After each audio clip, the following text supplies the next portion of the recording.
Well, now it's going.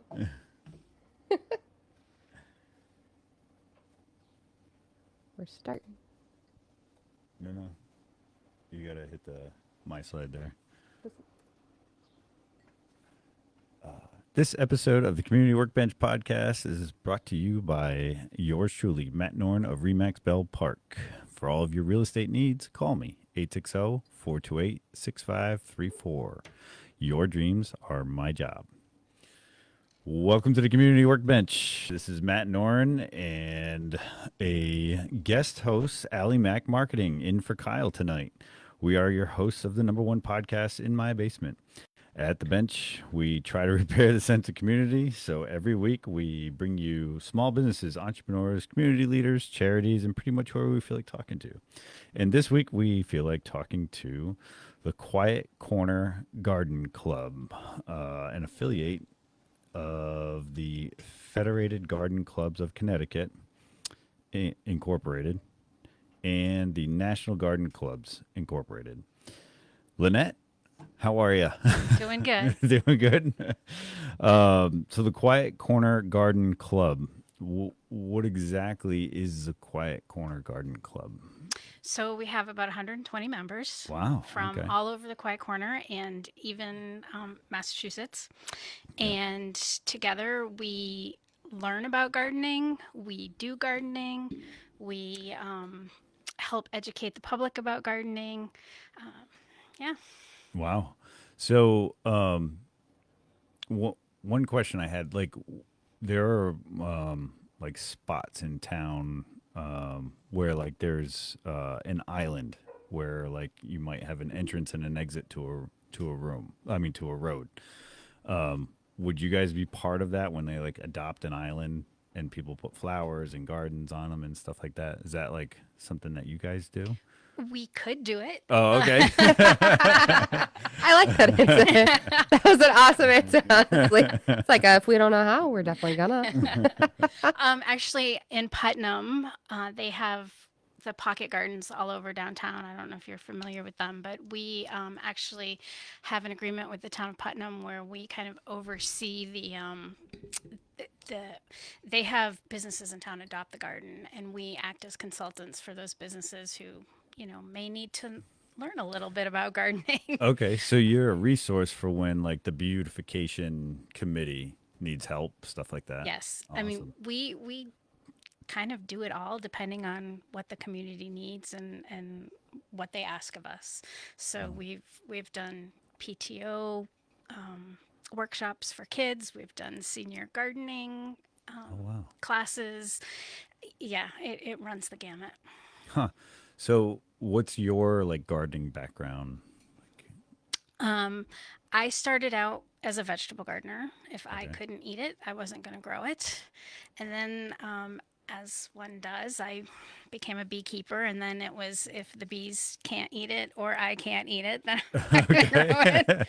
And then I decided I wanted to do market gardening, and the insurance for vegetables was out of control. And so I said, fine, I'm just going to grow flowers. So now I grow it all. I have my own I have to ask about that. You need insurance to grow. to sell food. Oh, okay, Yeah, okay. produce. Honestly, the way it first came out, I thought you meant you needed insurance to sell. I was like, do you need insurance to have tomatoes in your yard? No, you need insurance to sell them. Wow. Okay, so you own some sorts of commercial gardening company? I have a microflower farm called Armstrong Acres in Dudley, Massachusetts. Oh wow. So, Okay. Yep. Do you guys have a Facebook page? Yep. Oh, we would have It's tagged that. You want to put Armstrong that Acres in MA. the comments maybe? I don't know. Maybe you use your phone. Sometimes it's easier. I think Kyle usually uses his phone. What's it called again? Armstrong Acres MA. Armstrong Acres MA. Well, that's awesome. I didn't realize that. So you're like an entrepreneur gardener. Yeah. So and your main crop, so to speak, is flowers. Yes. Okay. Yep. Wow. I would have never even like realized that, and I didn't realize there was so much insurance for selling the crops For you market sell. gardening. Yep. Wow. Yep. So what? Of course, So I do live in Massachusetts, and so oh.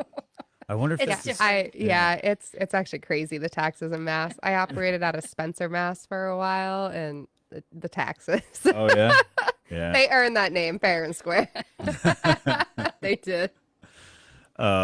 It like just cost of living as you get closer to either Boston or Providence or even Hartford, but that's why as a realtor we have so many people buying houses in the northeast corner, Yep. in the quiet corner.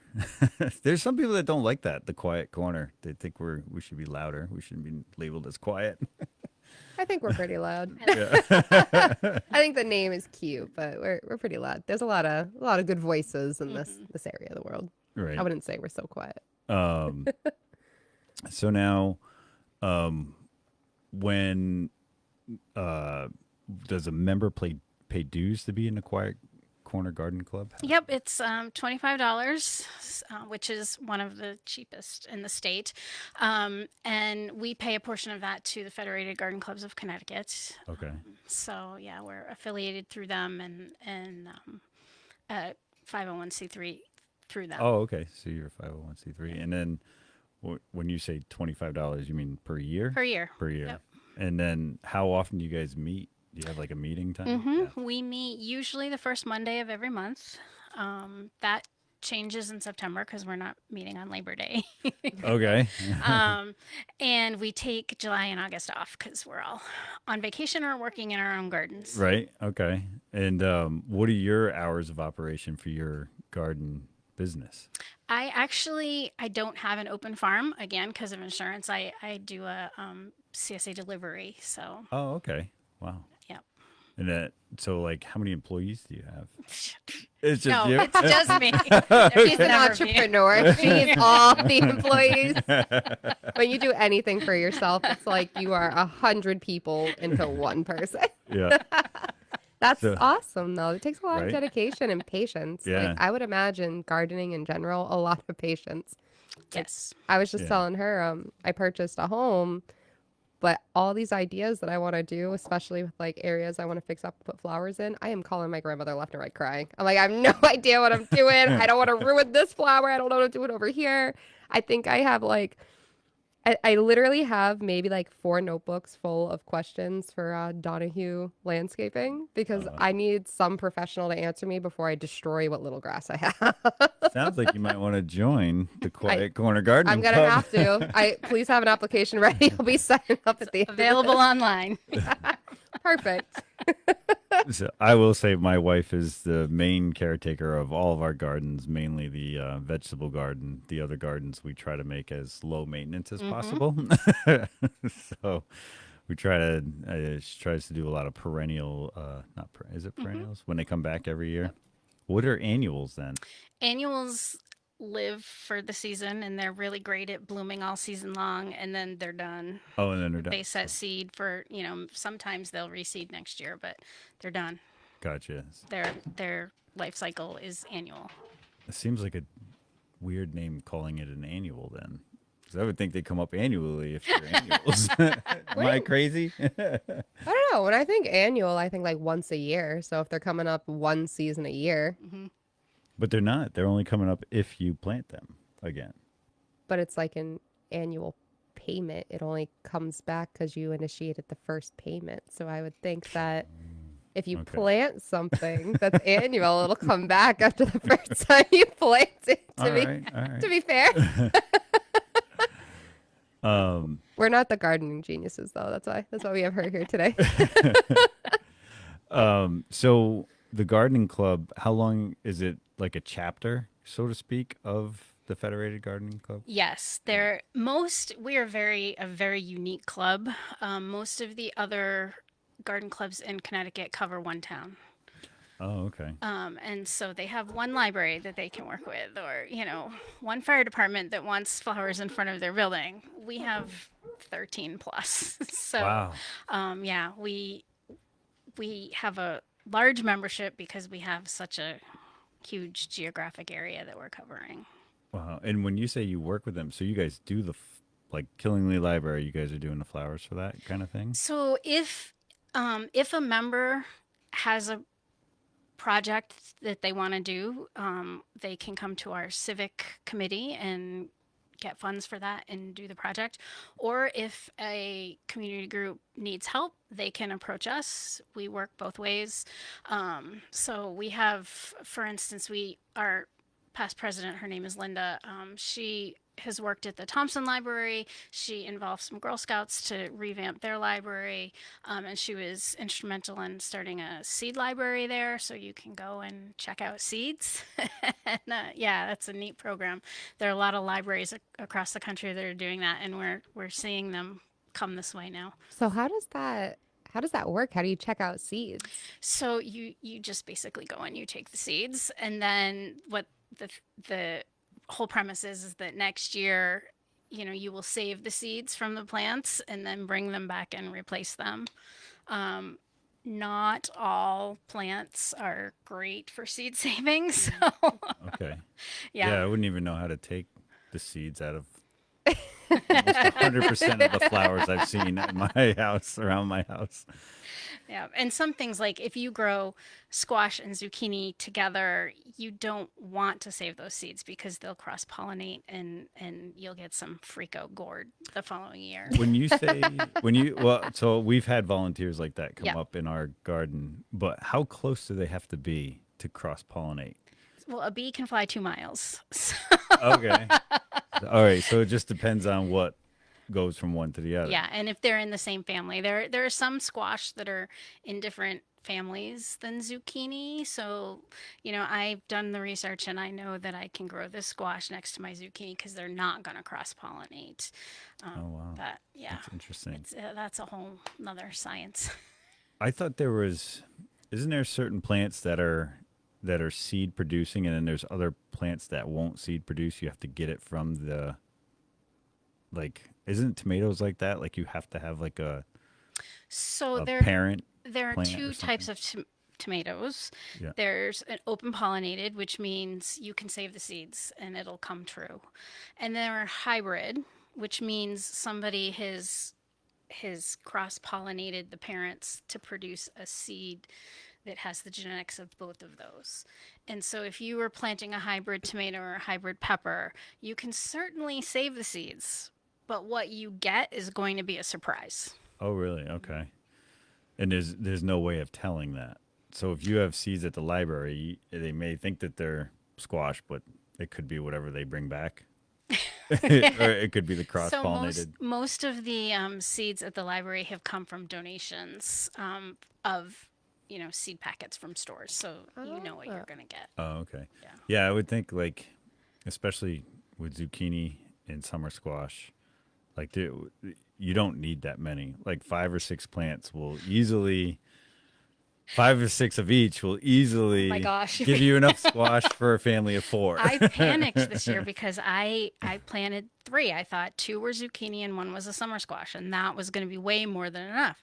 Well, it turns out I must have made a mistake in labeling, and I now have 3 zucchini plants, and I'm just, what am I going to do with all this zucchini? Because 3 plants is going to be way more than a family of 4 can.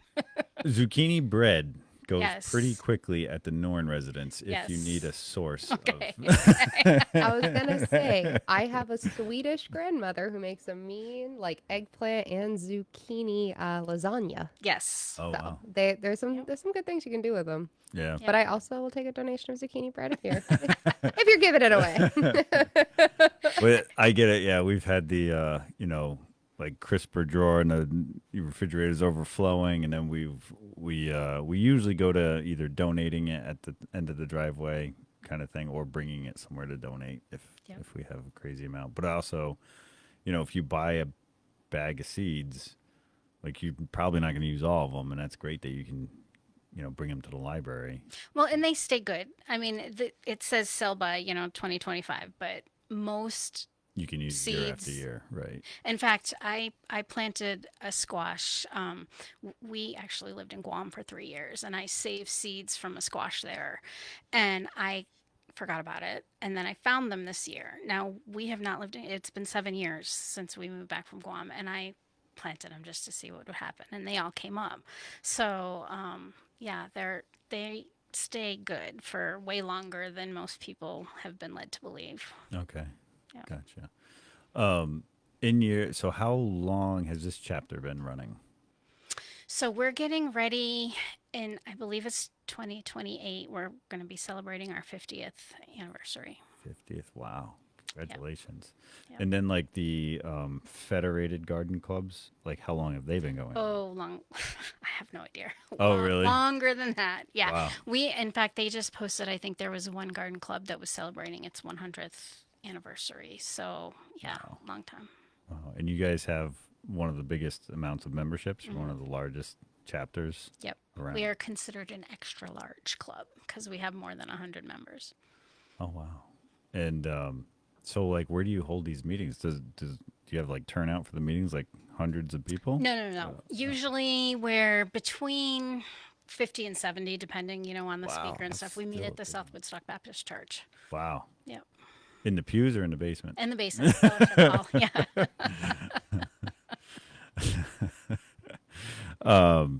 So that, I mean, and how long's like your typical meeting? So usually we get there at 6 and we have food because people like to bake, and then we'll do announcements and stuff 6:30, 6:45, and we'll have a speaker at 7, and that usually goes till 8. Wow. And then if it's one of those months we need a business meeting, we'll have a business meeting. But usually by 9 o'clock we're on our way home. So what like types of speakers would you guys have or So we, if it relates to gardening, we've had it. John LaRusso, who is the master gardener for Windham County, he's the coordinator. He did a great pruning presentation for us. We've had people talk about vegetable gardening, people talk about growing berries. So, anything and everything associated with gardening. wow. How do you become the master gardener of Windham County? Well, he works for the Yukon Extension, and he coordinates the Master Gardener program. Yeah. So is there like an actual class out of Yukon, that type of thing? Yes, yeah. I was a Master Gardener in Virginia, so I know about the program Oh, wow. through that. But yeah, I think it's in August and September they start advertising, and I think the classes start in January. And to become a master gardener, you have to take the class, and then you have to pass a test, and then you have to have a certain amount of volunteer hours. So, yeah. Wow. That's pretty wild. You even, don't certain things just don't even cross your mind kind of thing. I was really glad we had you on. I'm glad you reached out. No, the Yukon Extension is great. Like they have, Yeah. if you have questions, you can reach out to them, and Now, there's like a building near in Brooklyn for Yukon that like farmers will go to. Like my buddy was telling me that he had some strange weed in the middle of his hayfield. So like he brought a sample of that and the soil in, and they told him what it was and basically how to get rid of it and that type of thing. Same with like if you have like diseased trees, you can do the same thing. Is that the is that the one Extension? on Wolf Dun Road? Yeah. Yeah, that's So it. That's the one. Yep. Okay. Yep. So, wow. They do it's funny how like a lot of people don't realize that they could do that. If you have even just like it's a free state thing, they'll show you how to get rid of like if you have some strange weed in your yard or your trees are having problems or whatever, they can help you with it. And Yep. then of course then you have to buy whatever. They don't sell to it, take but it from there. you gotta go and get whatever they're telling you that'll get rid of the weed or whatever, if it's an invasive species, or how to get rid of it. My grandmother, actually, one of her first warnings after I bought the house was look out for Japanese knotweed. Oh, it's awful. Oh, is this like a common thing? I at first thought she was speaking a foreign language to me. I'm like, what? Do you think I'm that much into anime? I'm bringing over different weeds to my house now. Like, what do you mean? But that was her first words was look out for Japanese knotweed. And I was like, what on earth is that? And I'm Googling it. I'm like, oh my Lord, it's actually kind of scary. They kill your lawn. In England, Oh, you really? cannot get a mortgage if there is Japanese knotweed on the property Are you serious? Wow. because it'll grow through cement. Like it is bad. Japanese knotweed. Everything I saw online about it was terrifying. What Like does it look like? I don't know, like. it's ugly. I'll pull up a picture. It is It ugly. shoots in the spring. You'll see like little shoots coming out of the ground. It's actually edible. I've made Japanese knotweed muffins. It tastes like a earthy kind of rhubarb. Oh, But nothing will kill it. nothing will kill it. And like if you tear it out and just leave it on the ground, it'll grow It'll grow back. roots. Yeah. Yeah. So we've had issues with. Wow, I'm gonna. So this is Japanese knotweed. You wouldn't expect it. My goodness. When I first looked up pictures, I was like, wow, it might just be a pretty flower. It looks like weeds. Those were all the pictures that I got from it. I don't know. If you're at home, you should Google it. It's But- definitely. It looks familiar to me. Yeah, honestly. everything I And read Oh, on that's- you've it. seen it everywhere. It's That on the scares side me of the road. Yeah. because Everything I've read about it is terrifying. It's people talking about how they had to like drill into their own driveways just to get to the actual like root. It's crazy how much damage it causes. And I was sitting here like, oh, okay, great, and then what you new bag fear it? unlocked. You bag it and throw it in a landfill, kind of Burn thing? it. Oh, burn it. Okay. Yeah. Oh, you Even could- when I made the muffins out of it, I boil anything that's left over so that it's killed and it won't, wherever it ends up, it won't. So where were you getting it? Just because it's everywhere on the side of I the road, have it stuff on the like property, that. Oh. Yeah. So, and yeah, so if you get like the whole plant, the roots, and burn it, then it won't be able to reproduce, It kind of thing. still If grows you- back. Oh, Because really? you don't ever get All of it. Yeah. I wonder what so like in the housing industry, there's a certain amount of like soil you'd have to take out if there was like an oil leak, a certain amount if there's a gas leak, certain amount, for the saturation levels, and then they can do the sampling, and then they do another radius or whatever. So I wonder what the guidelines would be for something like that to really get rid of it. Like how I big of a think hole there we got to are make. any- yeah. Yeah. Yeah. Wow. So is that like the number one invasive species around here right now? I don't know if I'd say number one. Bittersweet is just awful. Yeah. Yeah.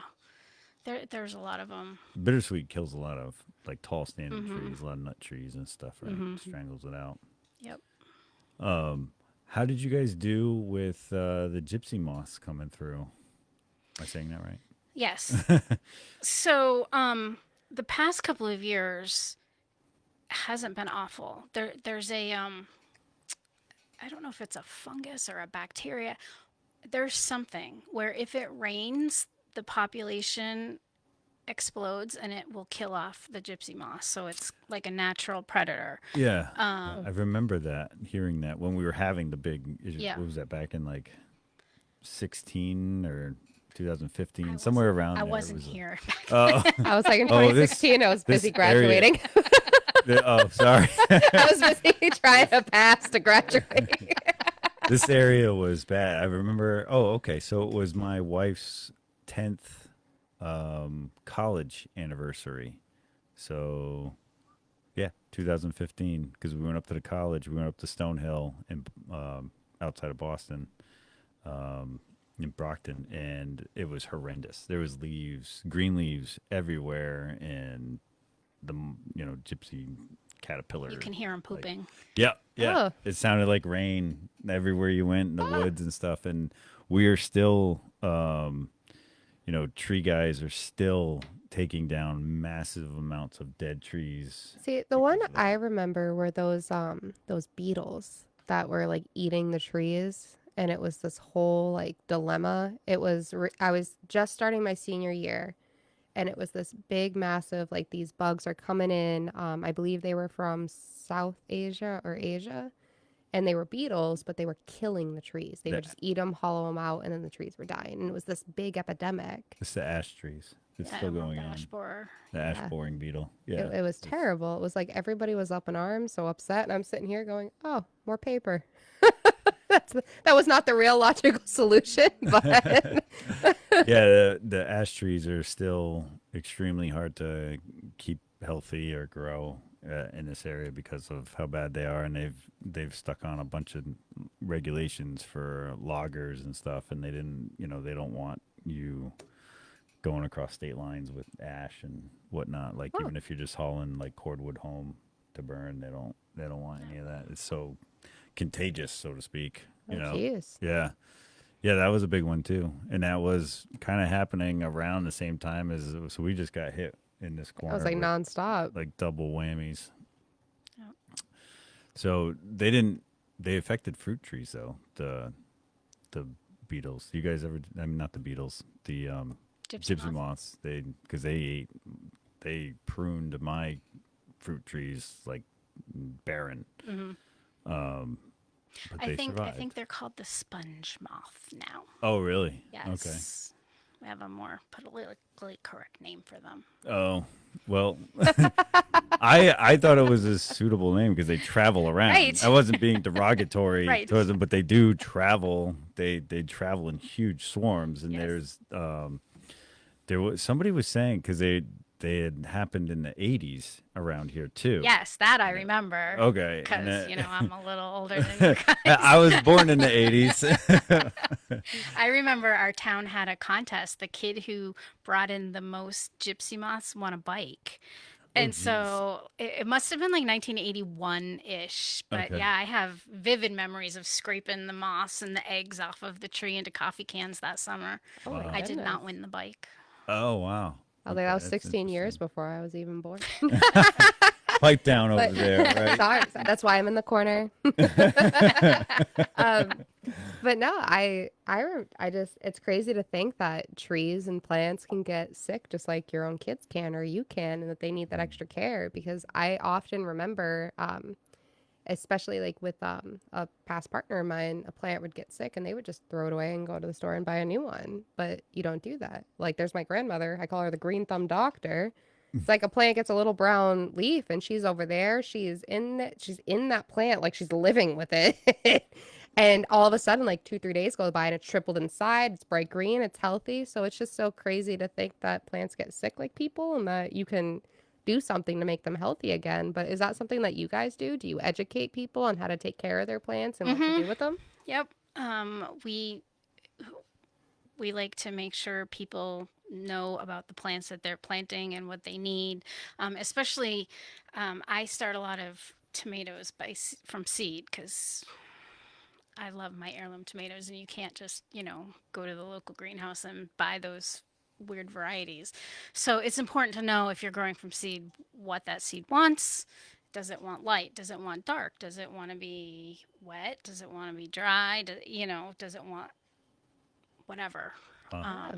So, and plants are the same way. So, yeah, it's important to know what your plant wants in order to be successful. Yeah. So, do you still keep bees? I do not. You don't? A bear Okay. got to my hives wow. and kind of traumatized me. Darn bears. Yeah, Oh my goodness. yeah, the bears are definitely way more prevalent now. They keep coming into the area. Yep. It's pretty soon we're gonna need some hunting tags for those. Hint, hint, nudge, nudge, wink, wink. They're DEEP. I'm the first one to befriend a bear and have a picnic in my backyard. I'm not the best resource for this. Yeah, that's Oh yeah, they're trying to name they it Winnie the Pooh. they're Like, pretty vicious. pretty vicious to humans when provoked. So I wouldn't advise having a picnic with them or baiting them in any way. yeah, I don't know. Maybe but- they're more friendly than we think. Maybe Nope, they just nope, need nope. they just need some compassion. That's years and years of cartoons that have corrupted your mind, Allie. Yogi They- Bear was they are pretty not- okay. They are so not like Yogi Bear. Just so you know. So at your farm you have flowers and then you have your own vegetable garden. I have the vegetable garden at our house, which is not at the farm. Oh, okay. So you have So I've two got locations. two locations, yeah. Okay. Yeah. And when you talk about heirloom tomatoes, does this plant like come inside? and then go No, back outside, or is it just the seed you keep harvesting year it's after the year? seeds. Yeah. Okay, Yep. and then you just keep replanting them. Hmm. And I will say I have family members that have had plants for, you know, for a long time. I am a direct descendant of a plant killer, but we do have family members that have had plants for like 30, 40 years. And to your point, they do the to Allie's point earlier, they do the like remedies Hmm. when the plant starts having issues or whatever, and they rectify the situation. And I always thought that is pretty cool. It's pretty cool knowledge, but it takes a lot of patience and diligence. The diligence part is like the biggest thing, like watering it whenever it needs to be watered, because every plant needs different watering times. And that to me is like, how do you keep that all straight, you I know? I cannot keep a house plant alive. Like Oh, okay. I'm really bad at it. So Now yeah. I don't feel so bad. No, no, because I mean, it's harder because you have to control the soil, you have to control all of their nutrients. You know, if I throw a plant out in the garden, like its roots are gonna find the nutrients it needs. And same thing in a lot of cases with water, like the roots will find the The- water. right. But if you're not watering that house plant, the roots aren't gonna find it. So yeah, no, and we don't have a lot of southern exposure windows either, Same so here. Yep. yeah. Yeah, that's a I big would say deal. that's one of the things of especially when it gets hot, like Cheyenne with Moon Magic Cafe, she'll as long as it's tolerable, she'll keep the cafe kind of on the warmer side because of all of the plants that she has in there. It's like a I don't know if I should call it a jungle oasis or a personal sauna, but she because she says that's what her plants need, Right. and she knows Yeah. that that's what they want and need. But she'll also and I often wonder if the way that plants are treated, like tomatoes, for example, affect the way they taste. Because even when she's walking through and like looking at heirloom tomatoes, she is very picky about the way they look. She's very picky about the way they feel. She won't just grab something that feels like it had nothing growing. So like, is that something that's pretty like normal? Because I mean, I love a veggie delight. Don't get me wrong. I'll order it all day, but is the way you treat something as simple as a tomato like gonna affect the way it tastes as soon as it's fully grown? Yeah, there are a lot of places that stop watering tomatoes before they're going to be harvested because they don't want them to be watered, the flavor to be watered down. Oh, Oh, wow. So yeah, yeah. And there are a lot of flower growers and vegetable growers who measure the bricks of their plant, which is like the sugar level. Um, because the higher the bricks are, the lower the chances that insects are going to want to eat it. oh, Yeah, it's fascinating. that's crazy. So bricks are a unit of measurement. Yes, BRIX. Oh, okay. And when like are they pulling something out of it with a syringe to measure? So Like I how does that actually even work? have a bricks measurer, and you need to get um, like liquid. So I kind of You get liquid from the plant. tomatoes is easy, right? Yeah, Right. But if I wanted to do dahlias or whatever, like you kind of yeah, have to just like get it from the leaves. Oh, wow. that's crazy. Yeah. I would have never thought so much science goes into the food we're eating. I mean, they teach you all day, like every day, be careful, there's chemicals in your food, stuff like that. But there's really no resource there teaching you this is how you grow a healthy cucumber. This is what you do with the tomatoes in your Mm-hmm. garden. Like, it just seems like you guys do a lot of that, which is awesome because I Yeah. can't, That, I don't know of any local resources that would do that.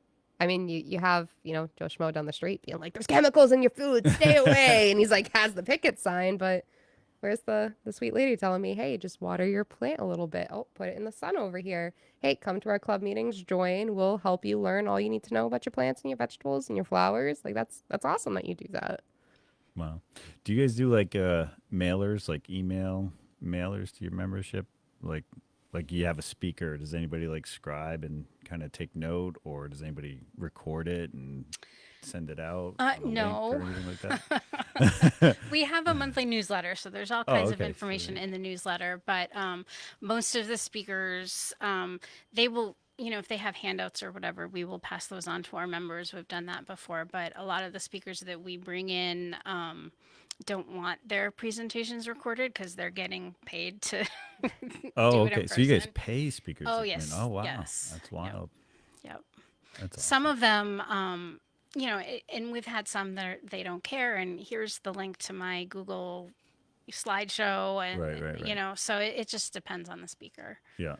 Yeah. What what's like a couple of examples of like the topics that you guys have had for So I know coming up, I think I shouldn't say I know possibilities. I don't know if they're confirmed. Are oh gosh, the just went out of my head. That's okay. The bonsai. Bonsai trees. Oh, Yes, okay. yes. And I'm trying to think what else we have. Well, you think on that, there's a story that comes to my mind. We were discussing house appraisals in my practices and principles thing for real estate years ago when I was taking the course to become a realtor. And there was a guy in Danielson who had bonsai trees throughout his yard. And in the winter, he had to burlap them and all of this. And they were estimated to be like in the thousands Oh yeah. when it came to value. And he had them for years and years and years and years. And we were talking about how an appraiser can only give up to 10% more value for specialty items in a house or on the property of a house. And that was like the same thing, even though that this had like hundreds of thousands of dollars worth of value and man hours and, bonsai trees, you got to prune like almost daily, Yeah. right? And he had like a whole garden of them. That was this like incredible thing. The front yard and the backyard. It was quite wild. Some people still remember it or know it, and I haven't been by there in a while. I don't know if any of them are still survivors, but I was going to say yeah. that would depend on the buyer whether it was a 10% Well, so upcharge or right, but not. when we're talking about appraisals and house values, like they're, how we give our comparative market analysis, there's always a category for anything specialty. Like sometimes a mason will own a mason or a carpenter will own a house and they'll do something unbelievable that should be in a museum, but it's only can increase the value up to 10%, which I think it was 10%. Maybe it's 5%. I'm not an appraiser. So, and if you get a house like that, you're asking questions. You're calling your appraiser friends.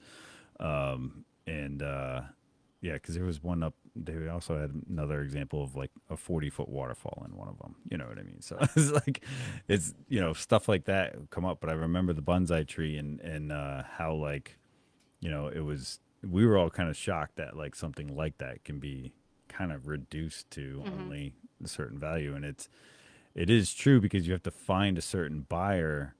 If you want it to be a value, you have to find a certain buyer that would appreciate that. So that's why appraisers can't go crazy with specialty things or go dollar for dollar, so to speak, with specialty items. But I just thought that was interesting that, we do have some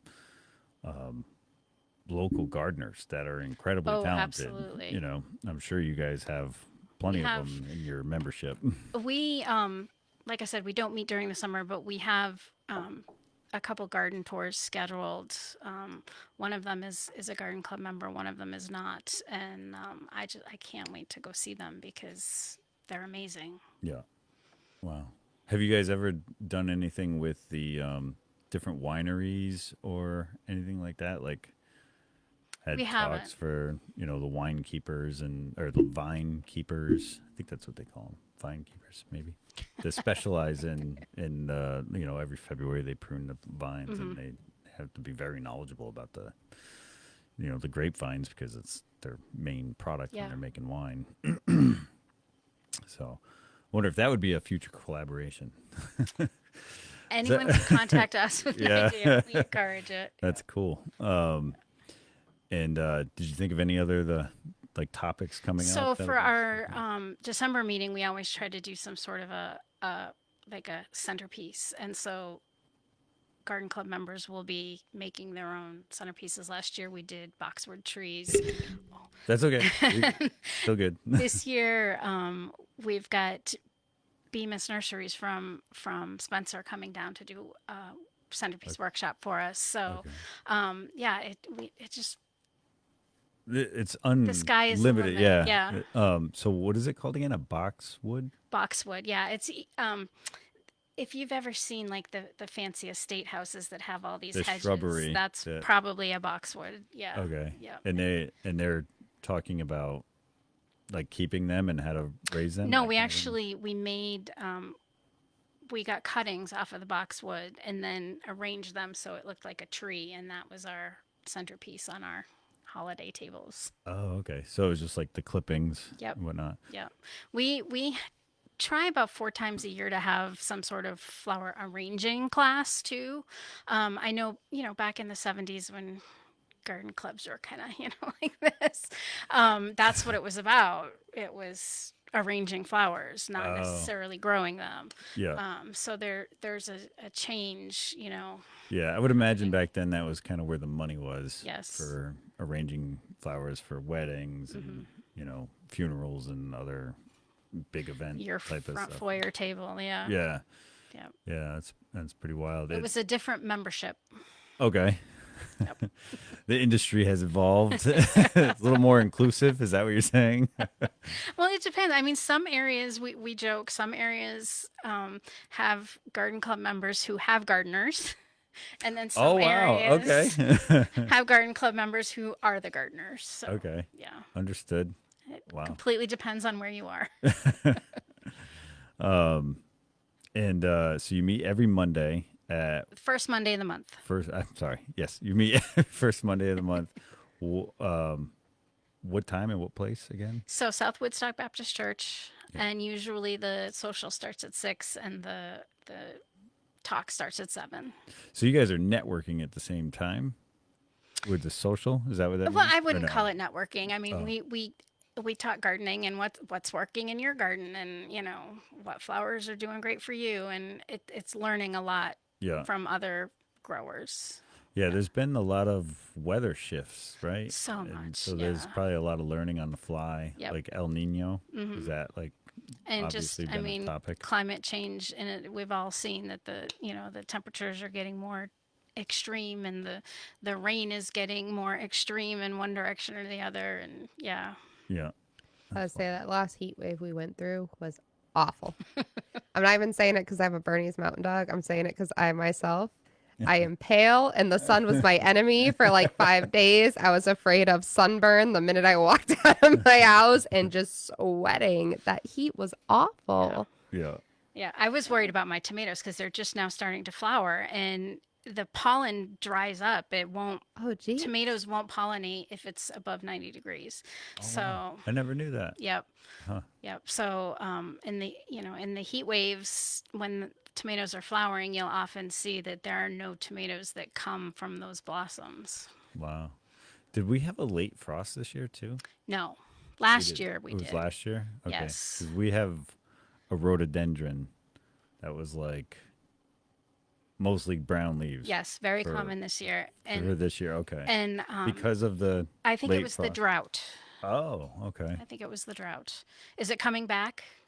My wife pruned it all this weekend, and there was already green Yeah. leaves like coming back. Yep. So they're a pretty hardy plant. They're very hardy, and Pretty you tough can to- cut them back, and yeah, and everything I have 2 huge rhododendrons, and neither of them got hit, but like 2 houses down, I'm like, that one's almost all brown. Like what?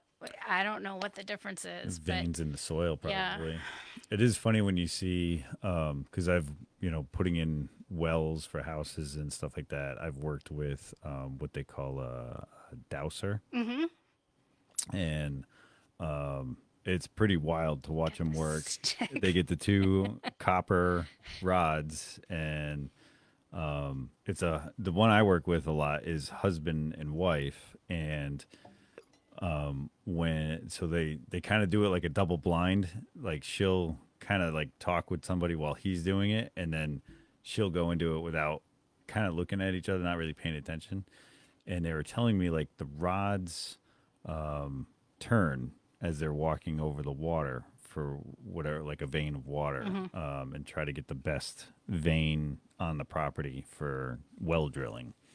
And the the kind of the initial process is they look at all the tall trees with the large taproot, like a nut tree or like an oak tree would have a really deep taproot. They're almost as tall going down as they are going up. I didn't know that either, but they're usually growing. You can see them in a row, and they're all tapped into this line, that kind of thing, which I thought was pretty wild. And so they'll look at that, especially if it's like an uncleared lot for a house that's going to go in or whatever, and they can kind of see where the larger growth trees are for that. And then you watch the rods, and it's wild because it's like you see the rods like turning in their hands, and husband and wife, it was opposite for both of them for whatever reason. I think hers, they turned out when she went over the water, and they turned in when he walked over the water, and they would walk over back like kind of zigzag, and it would just keep doing it. And that's kind of like how they like hone in on it. It was wild. Dousing. Yeah. I think I might call them, see if they'll come on.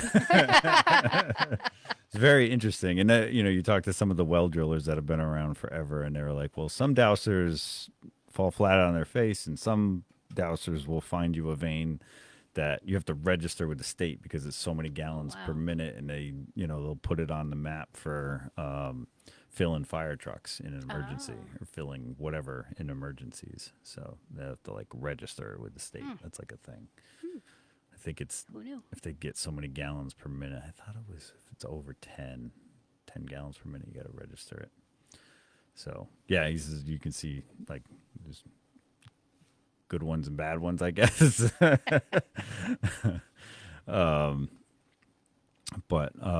Yeah, talking about like when you see like one, just a few feet away, same type of bush is doing terrible versus doing it. It's like they talk about how there are so many different pathways under the feet where water will go, water's eroding versus, and then the wetlands is a whole soil thing too. Yep. So, pretty wild.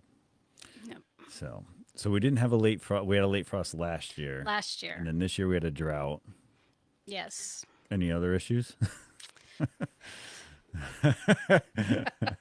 Do you have a greenhouse or no? So are you doing raised beds or do you do? I dug them so they're slightly raised, but I don't have wood or anything. You don't have a fence around them? No, I don't. I'm growing in the place. My uncle had been gardening in this spot since the 60s, and there's no irrigation. There's no fence. Sometimes I wish there was, but we find ways around it. Right. So you're making it work. Yep. And have you had a good yield so far this year for flowers? No. Oh no. No, the spring was just really chilly, and then the heat. And so some flowers like the heat and some flowers like the cold. And so when there wasn't like a good mix. Yeah. So it's just been really strange. Gotcha. Now, as the season progresses, there's some flowers that'll die off in the spring and then other ones come up and that kind of thing. And are things looking good to go through the season? Yes. Yep. The sunflowers my successions are coming. The zinnias are coming. The basil's coming. I use basil as greenery because it smells good. Yep. So yeah, the dahlias are looking great. So nice. Do you consult the Farmer's Almanac at all? I do not. You don't? I don't. Does anybody live by that? Is that like a thing for? I mean, people do, and gardening by the moon is a thing. Oh, okay. I didn't know that. Yep. How does that work? We just. So certain types of plants do better if they are planted when the moon is waxing or waning. Really? Yes. Wow. Yeah. I would have never thought that. I don't follow that. Yeah. If I have time to plant the radishes today, I'm planting the radishes today. I don't care what the moon says. Okay, I understand that. But the Native Americans planted. We're big like on that by the moon. Yep. And then harvest moon. Is just a bright moon where you could pick and harvest all night long. Pretty much. It's so Well, bright. Is that my understanding is that the moons were named by what's going on that time of year. Like the Oh, June moon okay. is the strawberry moon because that's when the strawberries are, so the harvest moon is when you're harvesting. Oh, I never heard that. Okay. I always thought it was because usually when it's a harvest moon, it's just this bright, Yeah. big orange moon that like lights up like it looks Thought like it was daytime like out here. a natural nightlight for people to keep working. Right, that's what I Who needs a thought. headlamp? A natural nightlight. I couldn't hold that one back. Like you really... Oh, it's very bright outside. We can keep working. That's That I really thought that because when it's harvest season, it's time to go. All right, you must know when you're picking your vegetables and stuff like that. It's like it's time to go. And think about it, 100 years ago or whatever, when there wasn't electricity, there wasn't light. It was like, and it's you want to get your yield and be able to harvest it and preserve it. I don't know, whatever. she's Maybe I'm waiting. crazy. She's waiting for nature's nightlight to go pick her harvest. All right, swing and a miss. Where my brain logic went. It's like cool to think though, because realistically speaking, jokes aside, they had to run by things like that. They didn't have watches, they didn't have phones, they couldn't pull up Google, they couldn't use everybody's favorite Chat GPT Well, to it's not my figure favorite. it out. Nope. You don't want to be controlled by AI to tell you how to plant squash because in like 5 years, that's where we're heading. But you had mentioned that you take trips though too in the gardening club. What kind of places do you go to? So we do local ones. They just toured the arboretum at Connecticut State. Is that? I think that's down 395. And so we do lots of local out in Western Massachusetts. They've toured lots of gardens there. 2 years ago, we went to the Coastal Maine Botanic Garden, which was awesome. We get to see the trolls, and highly recommend that for anyone. We took the kids quite a few years ago now. Yeah, we actually that was probably one of the first time Kyle and I had vacation. So when we were coaching our kids, we had them. We went over their house to hang out. Let the kids hang out, play date, whatever. And then we realized in the conversation that we both vacation in Maine, like 30 minutes away from each other as far as vacation spots go. And yeah, I think one of the first times we met up in Maine was to do what are the Maine Botanical Gardens? The Coastal Maine Botanic Garden. Yeah, with all the big trolls. We got pictures and stuff. It was a lot of fun. It is, yeah, I'd recommend it. It's great. Yeah. It's great to go to. Yep.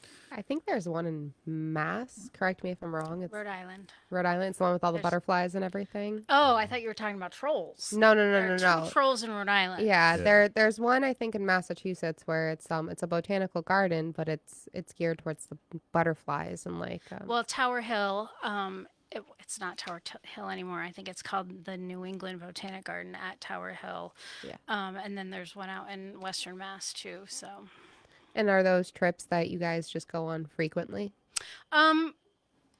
usually every other month or so. Oh, wow. Yeah, Yeah. yeah. We Frequent. try to plan something. Yeah. About to have me join just for field trips. Like this Right. you're going out, you're Gonna say- learning, you're growing, this sounds awesome. Yeah, The we newsletter, do, the talks. All for 20 wait, it's $25. 25. It's such a bargain. Oh, and the other thing. Bargain. I would be I'm not going to tell you to raise your prices, but that's a deal. Like anybody who wants to learn, grow, and experience all in one, like your club is that's where Yep. sign me up.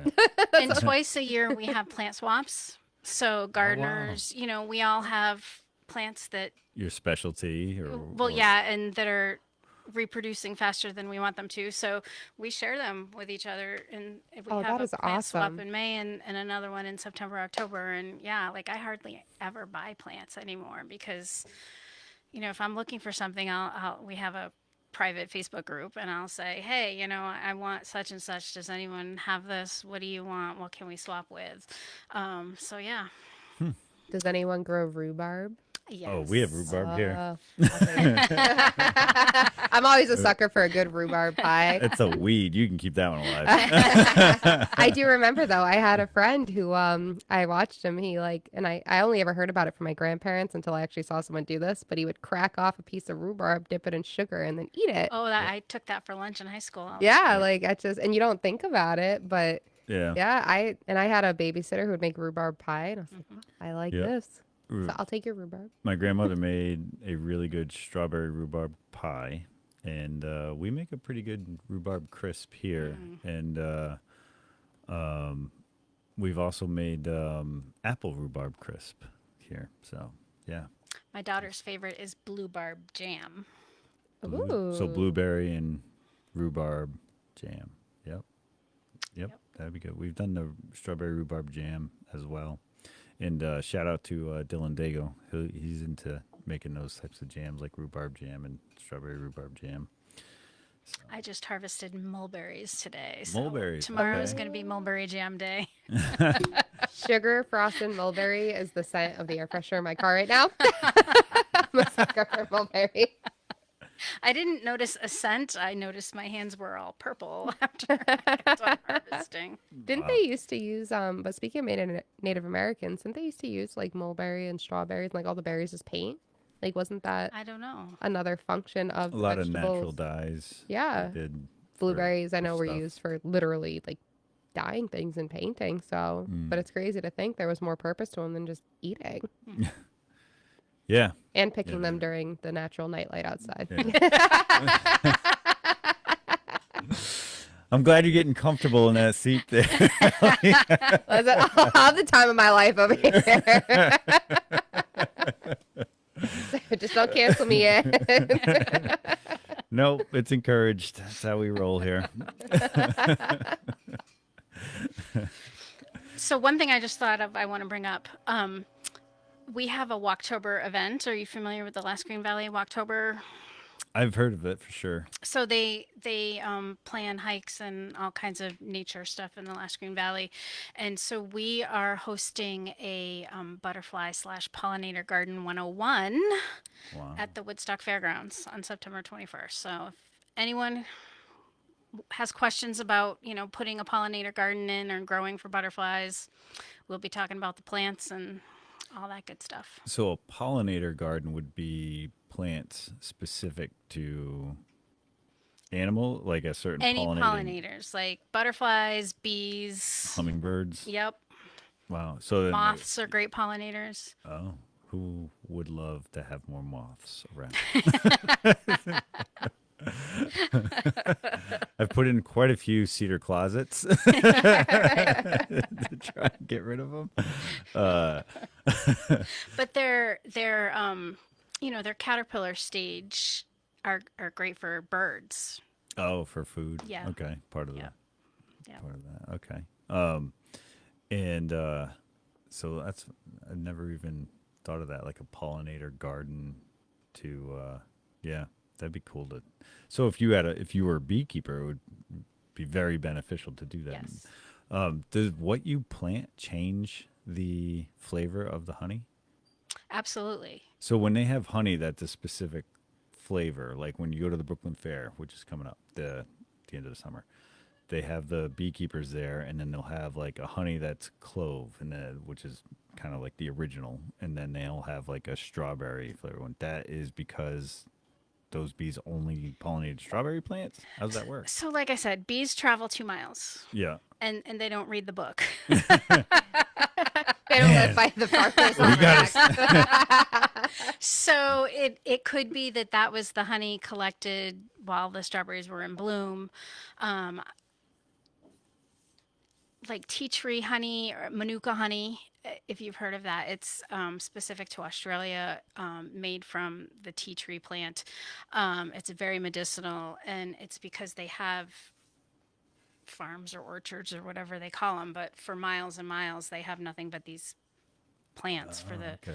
yeah. And same thing with, you'll see lavender honey too, and Yeah, yeah. there's There's always a bunch of different flavors. Yeah. I guess I've never really looked into so how I they do would that. just ask the beekeeper, Yeah. if I thought I was asking, beekeeper. I never did flavored. Oh, okay.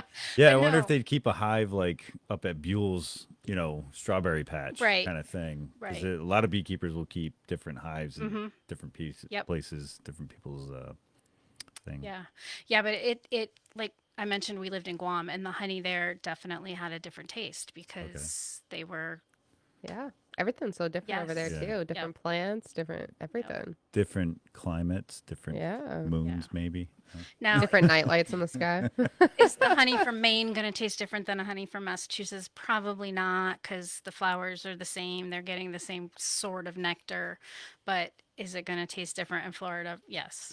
Okay. Yeah. I Well, feel like honey's one of those things that people will definitely travel for. Like there's a cherry blossom honey that I love, but I have to go and get it from Atkins Farm, and that's up in Massachusetts. But I will always try, like I will drive that hour and a half to Atkins Farm. I love all the organic stuff up there. I love the honey. I get a huge jar of it, like that big. Um, and even like when going through that crazy diet where I cut out like all fake sugars and like terrible junk food and stuff like that, natural honey was one thing I learned I didn't have to cut out. Mhm. While it is Mm. sugary, it's natural sugar. It's not that fake added, nonsense that's bad for you. right. But I noticed, like, same thing. Whatever those bees were pollinating around, it had a different flavor. Hmm. So it's just, I don't know. I feel like honey is just one of those things people will always, always travel for or always buy at farmers markets. Like, even from a kid to now, always pick up those 50-cent, like, honey sticks. Oh, yeah. Yeah. I'll load up Yeah. on them. Yeah. Shout out to Lapsley's Orchards, they always have the honey sticks, and my kids, they always get one or two or whatever whenever we go there. Yeah. Everywhere. I Yeah. feel like they sell so much. Yeah. Like I'm a fiend for those honey sticks. I will be the first one in line at every farmer's market. Now, those are artificially flavored. You can't speak blanketed like that. Now, do you guys ever participate in craft fairs or have craft fairs for things like that?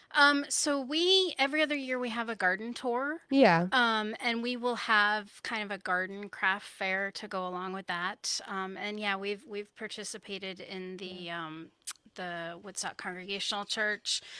We've set up there. I think they do it the same weekend as Roseland. So Do you ever yeah. participate in that big one that Logie's puts on? I feel like I see that one a lot. What too. if Logies is Oh, is it Logie's? I've been calling member. them Logies. Oh. I didn't even hear you. That's all right. Yeah. You should have seen Kelsey the other day when they realized the way I say library is wrong, because that's just the way I grew up saying it. It was like a 2-hour long conversation. Library? Library. How do you say it? Library. I'm not hearing a different library. She's not saying that. Oh, first the R first. Yeah, I blame it library. on being from Library. Massachusetts. Library. Yeah, you guys don't pronounce most of your R's. See. Put them where they don't belong. Yeah, no, it was a conundrum. I think it was Kelsey and Adam from Chubby Dog. They had a hard time accepting that I say library. Library. You know what? I've been on the air longer than Adam without getting canceled, so I'm doing good. I'm doing okay.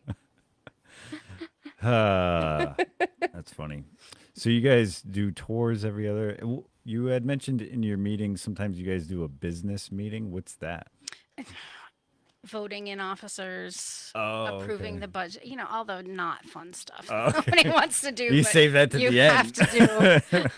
It's great that you stay organized, though, and you keep it running. Like, that's Right. the backbone Yeah. of your organization. Well, to be a 501c3, you need that. You need Oh, yeah. bylaws. You need, Yeah. you need all that stuff. Yeah, and kudos to you guys, even though it can be painful. Some people thrive on it. Some people love doing that part. Yeah, You know. not me. But it takes a certain Yeah. kind of resolve and commitment. Like, you Right. have a vision, and, even though this is annoying and a hurdle, you're just taking it head on and going and keeping this running. Like, it's Yeah. incredible what you guys are doing. And keeping it, going. Like I often say that it's like you love a coffee shop or any kind of organization, but it's like, are they doing the right things to stay there for and if someone says, well, they're super expensive, well, if they are, they have to be responsible with their profit margin. You can't give everything away, kind of thing, so that they can have the longevity. Otherwise the product goes away if they go out of business. And no one wants that. So that's great, to take on the responsibility and keep things going for the long haul, so to speak. We're in it for the long haul. Yeah. Yep. 50 years coming up. Yep. Congratulations. Yep. That's awesome.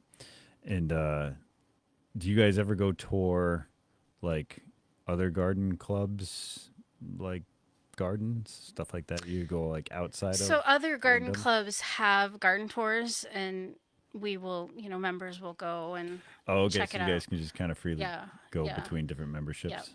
That's cool. Yep. Is so the $25 would be the quiet corner one. Does that give you any access to the other? Is it, No. no.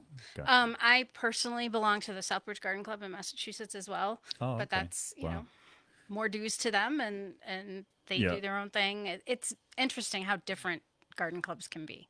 Okay. Yeah. Do they have like a monthly meeting as well, or is Yes, but yeah? they take the winter off, not the summer. So Oh, okay. it's very That's funny. Okay. And I They get go by both a ways different of moon. thought. Yeah. Sorry. Man, you are killing me. I can't help it. I'm so sorry.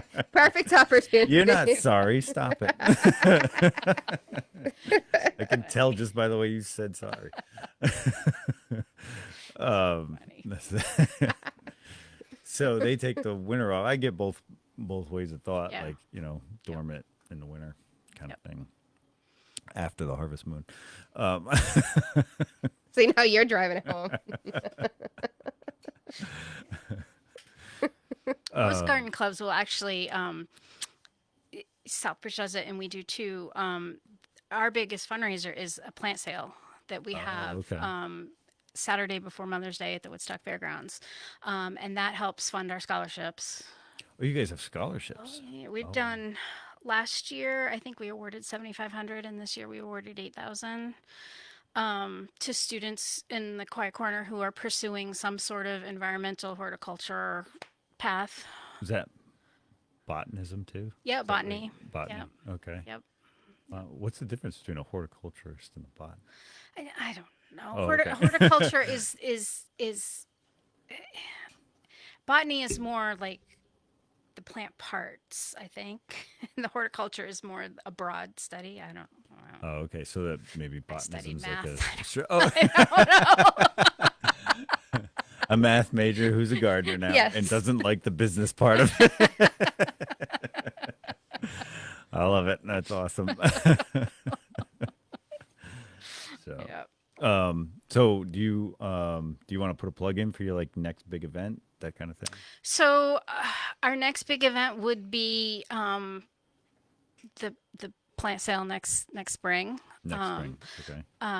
Where I'll put a plug in for our civic committee because they're doing great things. We actually we got a $10,000 grant from the Garden Conservancy. Oh, congratulations. Yeah, we were thrilled.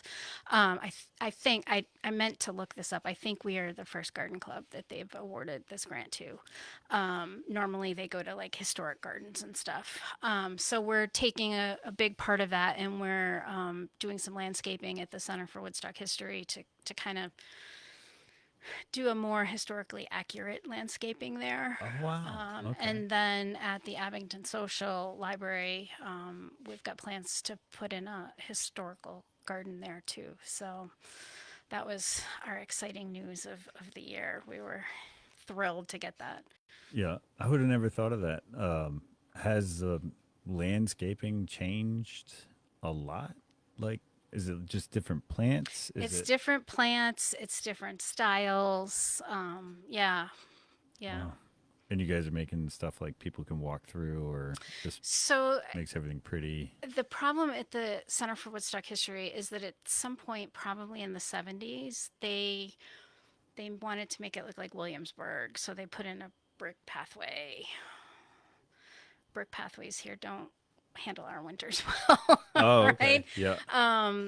So we're putting in just a landscaping that would be more of like the 1916, I think is 1916. I think that's when the building was built, to make it match. Yeah. Originally they were talking about doing a boxwood hedge. Okay. But there's boxwood blight that's come in now. Oh. So they changed that, and I forget what they eventually decided on, but it's whatever it is. It's a native, so it'll feed our insect populations. Is boxwood not native? Mm-mm, Oh wow, I where's don't that come believe from? it is. I don't know. Huh. I wonder if that's kind of like lawns. Lawns kind of came from England with the idea of like the king's estate, like Yes. that, and so Yes. a lot of people wanted to make their house look more like the king's Wait, estate. So that's they a put it. question I have. Lawns weren't just a thing. I always assumed every home came with a yard. That's not a. It's now a thing for practically it helps erosion, helps use of your land so you can walk on it and stuff like that. And that But was adapted from another country. We didn't. yeah, Well, so that was I think it was status. yeah, Oh, it was, okay. All and right. You learn something new every day. and there are a lot of towns in New England with if you're going to build a house, you have to have so much of a front lawn that kind of derived from that. Like Woodstock, you have to have a pretty major front lawn when you build a house for yeah, also having lawn over like your leach field and stuff like that, not trees and stuff. So it's like you have to have that opening, and they try to set the houses a little bit back with the setbacks of the of Huh. zoning codes and stuff like that, so that it looks like prestigious with this lawn. Even though most people like to spend time in their backyard. Yeah, I never. It's so normal to me that it never would have occurred to me that unless you like lived in a triple decker, you didn't have a yard. Like it's so normal now. I never would have thought it was something that was adapted from somewhere else.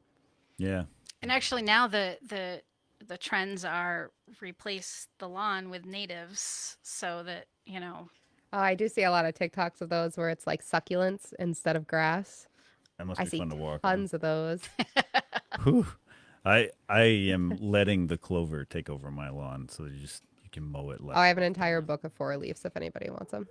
I do. the bees appreciate you for that. yeah, that was another thing is I don't want to spend money on anything like weeding or whatever, and clover is better at like because they have that shadow that they cast at being clover, and it keeps other stuff from growing Huh. through it. So I'm told it's easier to keep a clover lawn than it is to keep a grass lawn. So and yeah, if I don't have to go out and mow twice a week during spring and fall when it's growing like crazy, I'm okay with that too. So is clover native? Gotta Google that Oh, one. that's a good It's Professor gotta be. Google. It's gotta be. Uno momento. We'll find out if clovers are native. Thank you, Google. I don't want to hear it from the AI version though. I'm just looking at Google. The top 3 questions are they local, edible, and invasive? So I guess we're asking out of the norm questions. That's out of the norm. Apparently. Okay, so it says while some clover species are native to North America, many common clovers, like white clover, are not native and were introduced from Europe. It came over with the lawns apparently.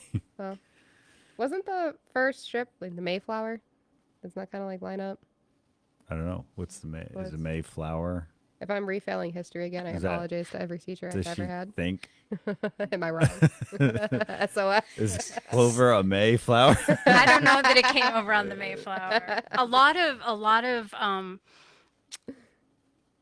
plants that we now consider weeds did come over from the early settlers because Yeah. they were bringing them for medicinal purposes. Oh wow. Okay. Yep. And honeybees are not native. They were brought over from the early settlers. Wow. Yeah, we got to do a lot to preserve them. They're dwindling in numbers, Yes. and that's Yeah. horrendous. Yeah. That's so I'm definitely going to keep going with the clover in my lawn. I don't think I'll ever be a beekeeper though. You gotta save the bees. Yeah. It's a whole movement.